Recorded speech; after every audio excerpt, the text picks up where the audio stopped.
नमस्कार दोस्तों, स्वागत है आपका एनएन क्लासेस में। और आज हम उत्तराखंड वन दरोगा के लिए कृषि विज्ञान एग्रीकल्चर का मॉडल पेपर करेंगे। 20 प्रश्न इसमें हैं, 20 के 20 महत्वपूर्ण हैं। तो चलिए शुरू करते हैं। तो सबसे पहला क्वेश्चन है, काली मिट्टी का काला रंग किसके कारण होता है? ऑप्शन फर्स्ट चूने के कारण, सेकंड फास्फोरस के कारण, थर्ड ऑक्सीजन के कारण, फोर्थ इनमें से कोई नहीं। तो यहाँ पे आंसर होगा इनमें से कोई नहीं। अब देखिए कि काली मिट्टी की क्या विशेषता है। तो देखिए, काली मिट्टी का काला रंग टिटेनीफेरस एवं ह्यूमस के कारण होता है। इस मिट्टी को रेगूर मिट्टी के नाम से जाना जाता है और इस मिट्टी में कपास की खेती सबसे अच्छी होती है। अर्थात यह मिट्टी कपास की खेती के लिए सर्वाधिक उपयुक्त है। इम्पोर्टेंट क्वेश्चन है। अगला क्वेश्चन, राष्ट्रीय पौध संरक्षण प्रशिक्षण संस्थान कहाँ स्थित है? Option first Dehradun, second Hyderabad, third Kolkata और फोर्थ श्रीनगर। तो देखिए, यह स्थित है हैदराबाद में। अब इसके बारे में थोड़ा सा जान लीजिए। तो देखिए, पौध संरक्षण तरीकों में प्रशिक्षण देने के लिए हैदराबाद में वर्ष 1966 को राष्ट्रीय पौध संरक्षण प्रशिक्षण संस्थान अर्थात national institute of plant health management की स्थापना की गई थी। तो ध्यान रखिएगा, हैदराबाद में 1966। क्वेश्चन है, आलू का ब्लैक हार्ट रोग किसके कारण होता है? ऑप्शन फर्स्ट है ऑक्सीजन की कमी, सेकंड है पोटेशियम की कमी, थर्ड है बोरॉन की कमी और फोर्थ है जिंक की कमी। तो देखिए, आलू का ब्लैक हार्ट रोग होता है भंडारण में ऑक्सीजन की कमी के कारण। तो इंपॉर्टेंट क्वेश्चन है, ध्यान रखिएगा। अगला क्वेश्चन है, नाबार्ड की स्थापना किस वर्ष हुई थी? ऑप्शन फर्स्ट 1980, सेकंड 1982, थर्ड 1984 और फोर्थ 1988। तो देखिए, नाबार्ड की जो स्थापना होती है वो होती है 12 जुलाई 1982। मोस्ट इंपॉर्टेंट क्वेश्चन है, आ जाता है। अब नाबार्ड के बारे में जानकारी दे देता हूँ आपको थोड़ा। देखिए, राष्ट्रीय कृषि एवं ग्रामीण विकास bank, national bank for agriculture and rural development Bharat का शीर्ष कृषि बैंक है। ध्यान रखिएगा, पूछा जाता है कि भारत में कृषि संबंधी जो कृषि का सबसे बड़ा बैंक कौन सा है? तो नाबार्ड है, जो मुख्यतः कृषि संबंधी ऋण उपलब्ध कराता है, जिसकी स्थापना 12 जुलाई 1982 को की गई। और नाबार्ड का मुख्यालय कहाँ है? मुंबई में है। तो ध्यान रखिए, पूरा टॉपिक इंपॉर्टेंट है। अगला क्वेश्चन है, भारत का प्रथम जैविक राज्य है? ऑप्शन फर्स्ट है सिक्किम, सेकंड है गोवा, थर्ड हिमाचल प्रदेश और फोर्थ गुजरात। तो देखिए, भारत का जो प्रथम जैविक राज्य है वो कौन सा है? सिक्किम है। अब देखिए, इसके बारे में थोड़ा सा जान लीजिए। यहाँ पे सिक्किम भारत का ही नहीं बल्कि दुनिया का प्रथम पूर्ण जैविक राज्य है। प्रधानमंत्री नरेंद्र मोदी ने जनवरी 2016 में सिक्किम को पूर्ण जैविक राज्य की उपाधि से सम्मानित किया। साथ ही साथ देखिए दोस्तों, 18 तारीख से हमारा उत्तराखंड वन दरोगा का विशेष बैच शुरू हो रहा है। आप जो स्क्रीन पे नंबर दिखाया जा रहा है, इस पर खुद को रजिस्टर कर लीजिए व्हाट्सएप के माध्यम से।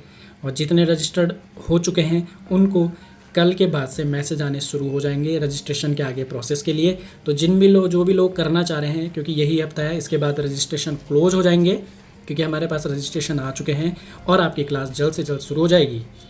साथ ही दोस्तों, हमारा जो ई बुक स्टोर है उसका लिंक मैं वीडियो के डिस्क्रिप्शन में दे रहा हूँ। आप वहाँ से उत्तराखंड वन दरोगा का विशेष सिलेबस ले सकते हैं। साथ ही साथ हमने वहाँ पे अभी तक उत्तराखंड में जितने भी विज्ञान के पेपर हुए हैं, कृषि विज्ञान से संबंधित पेपर हुए हैं, सभी की PDF अपलोड कर रखी है। आप वीडियो के डिस्क्रिप्शन में जाएँ, वहाँ से लिंक पर क्लिक करके आप उसे खरीद सकते हैं।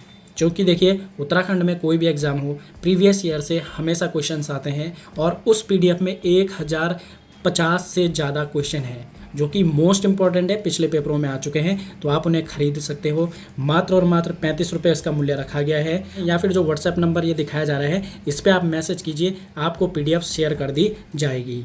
अगला क्वेश्चन है, तेजाबी मृदा को कृषि योग्य बनाने हेतु किसका प्रयोग किया जाता है? ऑप्शन फर्स्ट जिप्सम, सेकंड चूना पत्थर, थर्ड कैल्शियम सुपर फास्फेट और फोर्थ है अमोनियम क्लोराइड। तो देखिए, इसका जो आंसर होगा वो होगा कैल्शियम सुपर फास्फेट। अगला क्वेश्चन है, गोबर गैस प्रणाली का आविष्कार किस भारतीय ने किया था? इंपॉर्टेंट क्वेश्चन है। ऑप्शन फर्स्ट है JC बोस, सेकंड है CV देसाई, थर्ड है CV रमन, फोर्थ है सबीर भाटिया। तो देखिए, इसका जो आंसर होगा वो होगा CV देसाई। अगला क्वेश्चन है, अधिकांश पौधे मृदा से नाइट्रोजन को किस रूप में ग्रहण करते हैं? तो देखिए, इस ऑप्शन फर्स्ट है नाइट्राइट, सेकंड है नाइट्रेट, थर्ड है नाइट्रस ऑक्साइड और फोर्थ है नाइट्रोबैक्टर। तो देखिए, पौधे मृदा में नाइट्रोजन को नाइट्रेट के रूप में ग्रहण करते हैं। इंपॉर्टेंट क्वेश्चन है, बहुत बार आता है। तो NO3 माइनस, ध्यान रखिएगा, यह नाइट्रेट का रासायनिक सूत्र है। तो इस रूप में ही पौधे नाइट्रोजन को ग्रहण करते हैं।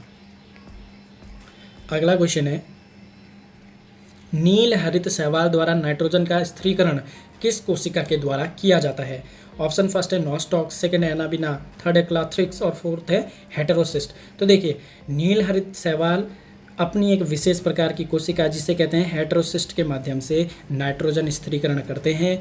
अब नील हरित शैवालों के बारे में आपको थोड़ा सा जानकारी दे दूं तो देखिए, नील हरित शैवाल पृथ्वी पर उपस्थित सबसे प्राचीनतम वनस्पति है और यही सबसे अधिक मात्रा में ऑक्सीजन का निर्माण करते हैं जो समुद्रों में अधिकतम पाए जाते हैं। और यही नील हरित शैवाल धान के खेत में उर्वरक के रूप में भी प्रयोग किया जाता है। तो साथ ही साथ देखिए, नॉस्टॉक, एनाबिना, क्लोथ्रिक्स, ओलोसिरा, ये सभी नील हरित शैवाल के कुछ प्रमुख प्रजातियां हैं। अगला क्वेश्चन है, दक्षिण भारत की काली मृदा किस गण संवर्ग का प्रतिनिधित्व करती है?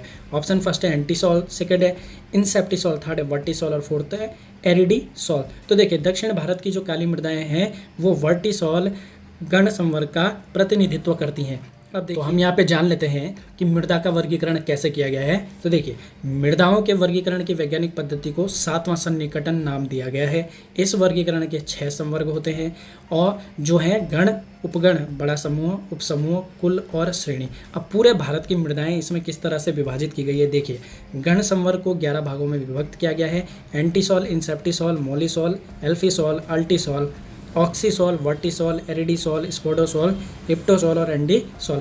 अब देखिए, आपसे पूछा गया था कि दक्षिण भारत की जो काली मृदा है वो किस में है, तो आप जैसे देख पा रहे हैं ये, तो दक्षिण भारत की काली मृदा किस में है, वर्टिसॉल। अब इसी तरह से क्वेश्चन कैसे भी बन सकता है, जैसे जो क्वेश्चन बने थे वो हैं एंटीसॉल के अंतर्गत कौन सी मृदाएं आती है, तो आती हैं राजस्थान की रेगिस्तानी मृदा।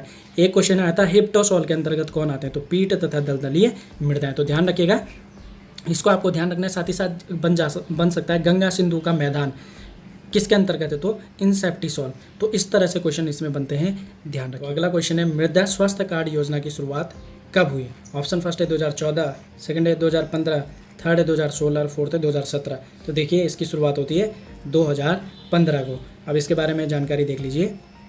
तो देखिए, मृदा स्वास्थ्य कार्ड योजना की शुरुआत प्रधानमंत्री नरेंद्र मोदी ने 19 फरवरी 2015 को राजस्थान के श्री गंगानगर जिले के सूरतगढ़ कस्बे से की।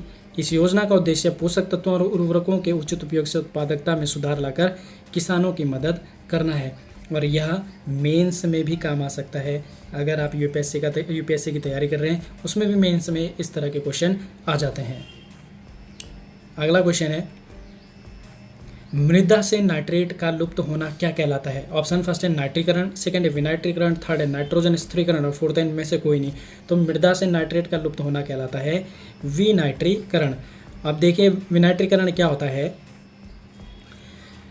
सीधी सी भाषा में अगर देखें तो पौधे जो वायुमंडल के नाइट्रोजन को है उसे नाइट्रेट के रूप में ग्रहण करते हैं। अब यही नाइट्रेट अगर वापस नाइट्रोजन के रूप में परिवर्तित हो जाए तो इसे कहा जाता है विनाइट्रीकरण, जो कि मृदा के लिए बहुत ज़्यादा हानिकारक होता है। अगला क्वेश्चन है, निम्न में से कौन किसान की मौत के रूप में जाना जाता है?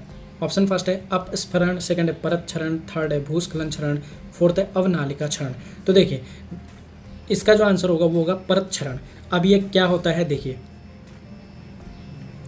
यह जलीय अपर्दन का एक प्रकार है। इस प्रकार के अपर्दन में मृदा की ऊपरी सतह पतली पतली परतों में बहकर नष्ट हो जाती है।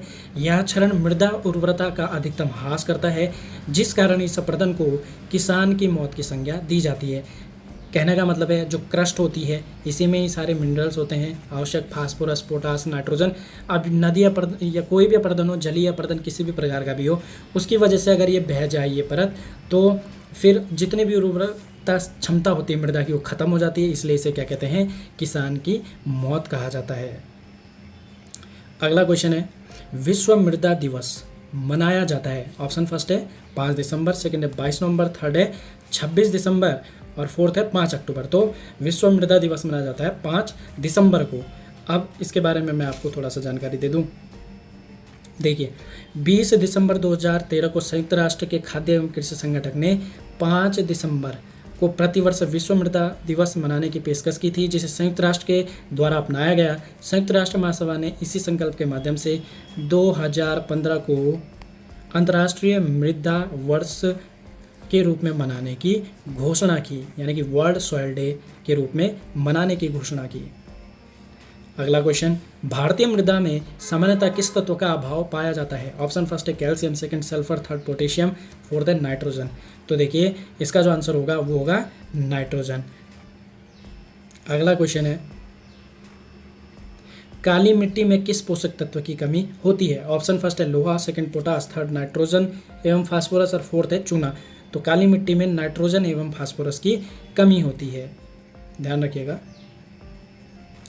अगला क्वेश्चन है, प्रधानमंत्री फसल बीमा योजना किस वर्ष प्रारंभ की गई? ऑप्शन फर्स्ट है 2014, सेकंड है 2015, थर्ड है 2016 और फोर्थ है 2017। तो यह शुरू की गई 2016 को।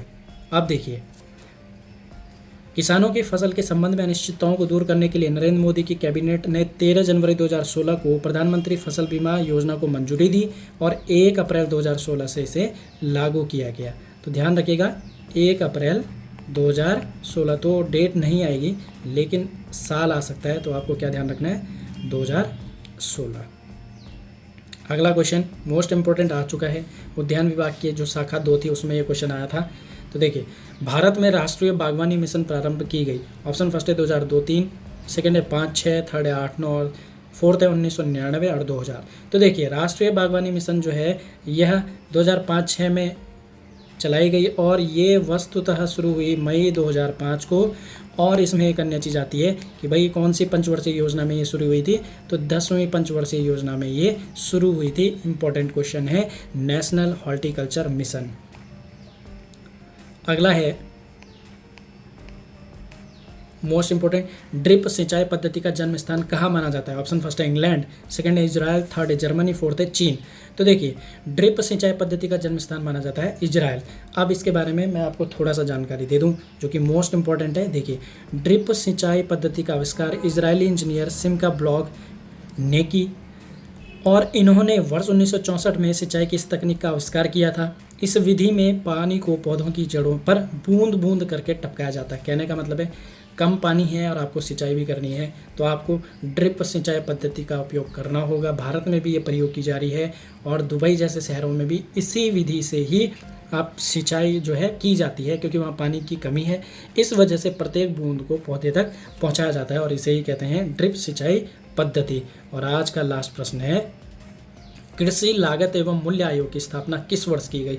ऑप्शन फर्स्ट है 1956, सेकंड 1965, थर्ड 1972, फोर्थ 1975। तो कृषि लागत एवं मूल्य आयोग की स्थापना होती है 1965। अब इसका कॉन्सेप्ट समझ लीजिए। देखिए, कृषि लागत एवं मूल्य आयोग की स्थापना 8 जनवरी 1965 में की गई। तो ध्यान रखिएगा कि 1965 में इसे कृषि मूल्य आयोग के नाम से स्थापित किया गया था और 1985 में इसका नाम चेंज कर दिया गया और क्या रख दिया गया? CACP यानी कृषि लागत एवं मूल्य आयोग। तो पहले था कृषि मूल्य आयोग, 1985 में हो गया कृषि लागत एवं मूल्य आयोग। तो ये हो गया आपके आज के 20 प्रश्न। कितने आपके आंसर सही हुए कमेंट में बताइए हमें, और अगर वीडियो पसंद आए तो लाइक कीजिए। साथ ही साथ जो वन दरोगा की तैयारी करना चाह रहे हैं वो रजिस्टर्ड कर लीजिए, क्योंकि जुलाई अगस्त कन्फर्म ये पेपर होना है रिटर्न। इसका समय कम है, 2 ढाई 3 महीने बच रहे हैं। दोस्तों आज के लिए बस इतना ही रखते हैं, मिलते हैं आपको एक नई और वीडियो में। तब तक ले जय हिंद, जय उत्तराखंड।